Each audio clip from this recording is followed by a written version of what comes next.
नमस्कार, मैं जनमुक्ता शिवम गौतम। और जिस तरीके से अर्नब गोस्वामी के खिलाफ महाराष्ट्र सरकार, महाराष्ट्र की पुलिस, खासकर मुंबई पुलिस और कांग्रेस एनसीबी पड़े हुए हैं, उसके बाद अर्नब गोस्वामी पहले सुप्रीम कोर्ट पहुंचे थे। सुप्रीम कोर्ट से मामला हाई कोर्ट गया और हाई कोर्ट से जिस तरीके से आज परमबीर को डांट पड़ी, परमबीर पर सवाल उठाए गए। दूसरी तरफ परमबीर सिंह और महाराष्ट्र पुलिस की तरफ से, महाराष्ट्र सरकार की तरफ से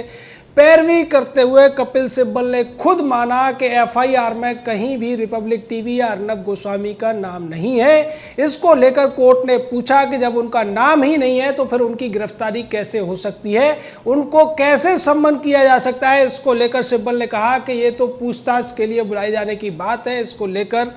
अर्नब गोस्वामी रिपब्लिक टीवी के लिए पैरवी कर रहे वरिष्ठ वकील हरीश साल्वे ने स्पष्ट तौर पर कोर्ट को कहा कि जिस तरीके से बिना नाम होने के बावजूद परमबीर सिंह ने बाकायदा एक प्रेस कॉन्फ्रेंस करके अर्नब गोस्वामी का नाम लिया, उनके चैनल का नाम लिया, उस पर कार्रवाई करने की बात की। इससे पता चलता है कि एफआईआर में नाम हो या न हो, परमबीर सिंह और महाराष्ट्र पुलिस, खासकर उद्धव ठाकरे के इशारे पर काम कर रही महाराष्ट्र पुलिस अर्नब गोस्वामी को निशाना बनाने के लिए अरेस्ट कर सकती है। इसलिए कोर्ट की तरफ से उन्हें एक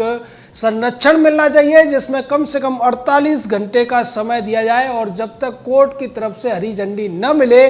तब तक इस तरीके का कोई काम न किया जाए। इसको लेकर बार बार जस्टिस शिंदे ने पूछा कि जब एफआईआर में नाम नहीं है, एफआईआर में कहीं भी या किसी भी तौर पर शिकायत नहीं है अर्नब गोस्वामी रिपब्लिक के खिलाफ, तो फिर ये गिरफ्तारी, इतना बड़ा जुर्रत मुंबई पुलिस कैसे कर सकती है। और अगर ऐसी सिचुएशन आती है तो अर्नब गोस्वामी कोर्ट आ सकते हैं और कोर्ट आकर हम उनको देखेंगे। हम मुंबई पुलिस को, महाराष्ट्र पुलिस को स्पष्ट निर्देश दे दिया है हाई कोर्ट ने कि जो भी जांच चल रही है उसकी पूरी की पूरी प्रोग्रेस रिपोर्ट सील बंद लिफाफे में कोर्ट के सामने पेश की जाएगी। लेकिन कपिल सिब्बल, जो कांग्रेस का बड़ा नेता है, कानून मंत्री रह चुका है, उद्धव ठाकरे की सरकार की तरफ से पैरवी करते हुए आज उसने जिस तरीके से परमबीर का कच्चा चिट्ठा खोला, परमबीर के झूठ को उजागर किया। परमबीर सिंह जो प्रेस कॉन्फ्रेंस करके ये कह रहा था कि रिपब्लिक टीवी का नाम है एफआईआर में, रिपब्लिक टीवी के खिलाफ कार्रवाई होगी, उसके अधिकारियों को, उसके अकाउंट्स को चेक किया जाएगा और उसके बाद पर्दाफाश किया जाएगा, जिसके बाद सारे के सारे चैनलों ने मिलकर रिपब्लिक टीवी को निशाना बनाया, बदनाम किया। ये निश्चित तौर पर एक आपराधिक कृत्य था। इसको लेकर हरीश साल्वे ने कहा कि इसीलिए हम हाई कोर्ट आए हैं, इससे पहले सुप्रीम कोर्ट गए थे। और इस बात को सिब्बल ने फिर कुतर करने की कोशिश की कि जब सुप्रीम कोर्ट ने इस एफआईआर को रद्द करने की बात नहीं कही है तो फिर ये क्यों इसको रद्द करने की बात कर रहे हैं। हरीश साल्वे ने कहा कि हम एफआईआर रद्द करने की बात नहीं कर रहे हैं, लेकिन एफआईआर में जिन लोगों के नाम हैं उनके खिलाफ कार्रवाई करने के बजाय मुंबई पुलिस का जो कमिश्नर है वो अर्नब गोस्वामी को निशाना बना रहा है, क्योंकि अर्नब गोस्वामी ने पालघर में साधुओं की हत्या के केस को बहुत ज़्यादा गर्मजोशी से उठाया था। और उसी केस में अर्नब गोस्वामी ने सोनिया गांधी को एंटोनियो माइनो तक कह दिया था। एंटोनियो माइनो का नाम लोग कम जानते हैं और उसके बाद लोगों ने सोनिया की हिस्ट्री भी खंगालना शुरू कर दी। तब जाके लोगों को पता चला कि सोनिया गांधी, जिसे यहाँ त्याग की देवी कहा जाता है, असलियत में वो कहाँ की रहने वाली है, कहाँ पढ़ी है और कहाँ उसने काम किया है। ये सारी चीज़ें खुलने के बाद कांग्रेस पार्टी ने अर्नब गोस्वामी के खिलाफ हजारों एफआईआर करा दी थी, जिसको सुप्रीम कोर्ट ने क्वेश करके एक साथ करने की बात कही थी और अर्नब को राहत दी थी। इसका जिक्र हरीश साल्वे ने किया, इस पर आपत्ति जताई कपिल सिब्बल ने और ये कहा कि इस केस से पालघर के केस का कोई मतलब नहीं है। कपिल सिब्बल ऐसा इसलिए बोल रहा था क्योंकि उसे अपनी मालकिन सोनिया यानी एंटोनियो माइनो को ये जवाब देना पड़ेगा कि उसके रहते हुए कोर्ट में फिर से उसका नाम क्यों आया। ये सारा मामला इतना ज़्यादा पेचीदा हो गया है, इतना ज़्यादा किरकिरी करा रहा है महाराष्ट्र पुलिस की और मुंबई पुलिस की, खासकर उद्धव ठाकरे की, एनसीपी के शरद की और कांग्रेस की एंटोनियो माइनो और सोनिया की, कि उसके बाद ये पूरा मामला अब उनके गले की हड्डी बनता हुआ दिख रहा है। और इसी केस में जिस तरीके से हाई कोर्ट ने एक बड़ा निर्णय दे दिया है और हाई कोर्ट ने अर्नब गोस्वामी को बड़ी राहत देते हुए कहा है कि इस केस में पुलिस को अगर आपसे पूछताछ करनी है तो वो आपको सम्मन जारी करेगी, और सम्मन जारी करने का मतलब कहीं भी अरेस्ट नहीं होता है, कहीं से भी गिरफ्तारी नहीं होता है। और फिर भी अगर आपको ये लगता है कि आपको गिरफ्तार किया जा सकता है तो अर्जेंट बेसिस पर आप हाई कोर्ट को अप्रोच कर सकते हैं। ये हाई कोर्ट ने एक बड़ी राहत दे दी है अर्नब गोस्वामी को इस केस में। निश्चित तौर पर यह बहुत बड़ा और बहुत करारा झटका है उद्धव ठाकरे के लिए, शरद पवार के लिए, एंटोनियो माइनो उर्फ सोनिया गांधी के लिए और परमवीर के लिए तो ये डूब मरने वाली बात है। क्योंकि परमवीर सिंह ने जिस तरीके से बिना किसी सबूत के केवल और केवल आज तक और इंडिया टुडे ग्रुप के कहने पर अर्नब गोस्वामी के खिलाफ झूठी प्रेस कॉन्फ्रेंस की थी, झूठे आरोप लगाए थे और उनको बदनाम करने की कोशिश की थी।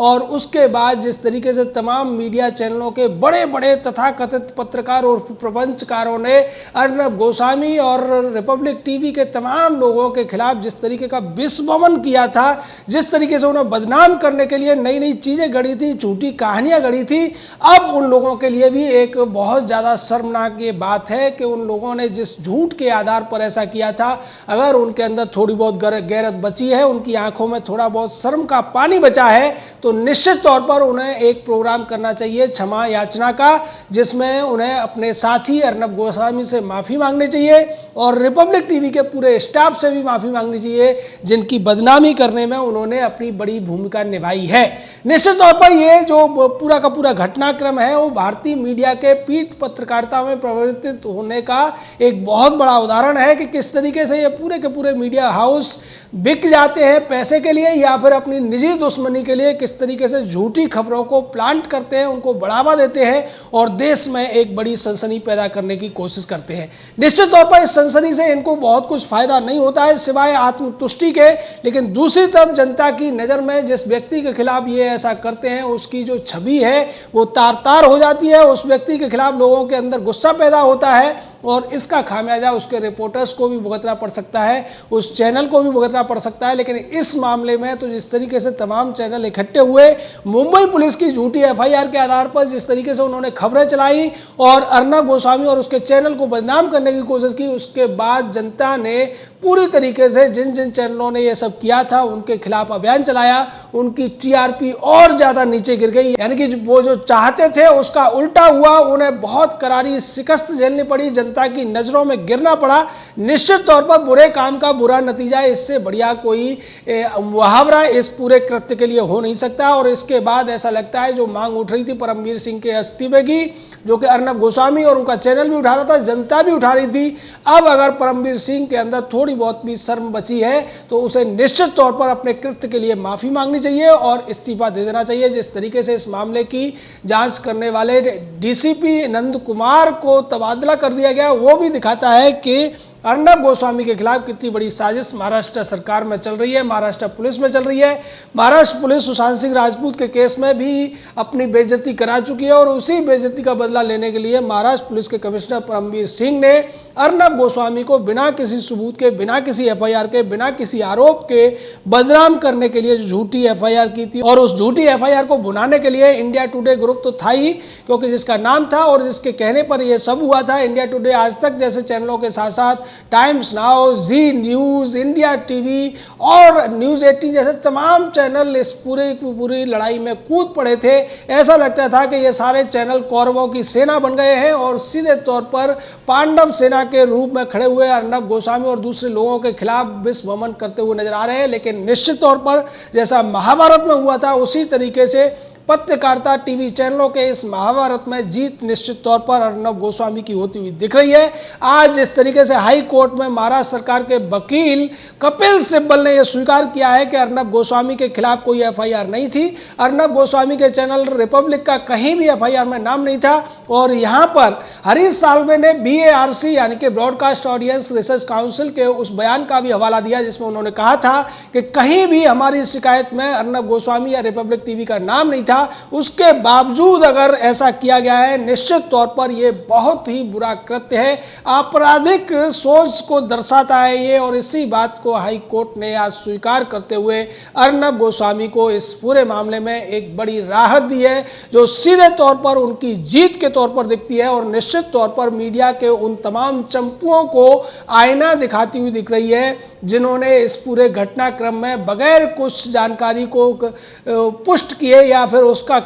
जो सही तह है उस तक जाए हुए उन्होंने सिरे से एक खबर पकड़ी और उस खबर पर ड्रामा करना शुरू कर दिया, उस खबर पर स्यापा करना शुरू कर दिया। कुछ चैनल तो ऐसे थे जो एक ही दिन में समझ गए थे कि इस मामले में अर्नब गोस्वामी रिपब्लिक के खिलाफ कुछ नहीं है, लेकिन जिस तरीके से इंडिया टीवी और जी न्यूज जैसे चैनल कई दिन तक इस खबर को दिखाते रहे और बाद में जब आज तक चैनल इंडिया टुडे ग्रुप और मुंबई पुलिस ने गवाह को धमका कर उसका बयान पलटवा दिया, तब फिर से उन्होंने स्टोरी बनाना शुरू कर दिया। इसी बात को आज on the record high court में वरिष्ठ वकील, सुप्रीम कोर्ट के और अंतर्राष्ट्रीय लेवल पर भी पहचान बना चुके हरीश साल्वे ने जिस बेहतरीन तरीके से रखा है, उसके बाद कपिल सिब्बल को भी करारी शिकस्त मिली है। कपिल सिब्बल जो ये सोच रहा था कि अब मंत्री पद चले जाने के बाद में वो बड़े बड़े मामलों में दोबारा से अपनी वकालत को जमा लेगा, लेकिन एक के बाद एक मामले में जिस तरीके से उसको शिकस्त का सामना करना पड़ रहा है, उसके बाद तो कपिल सिब्बल को भी अब संन्यास ले लेना चाहिए, क्योंकि कपिल सिब्बल को हर बार जो शिकस्त मिल रही है वो हरीश साल्वे के द्वारा ही मिलती हुई नजर आ रही है। जय हिंद, जय भारत।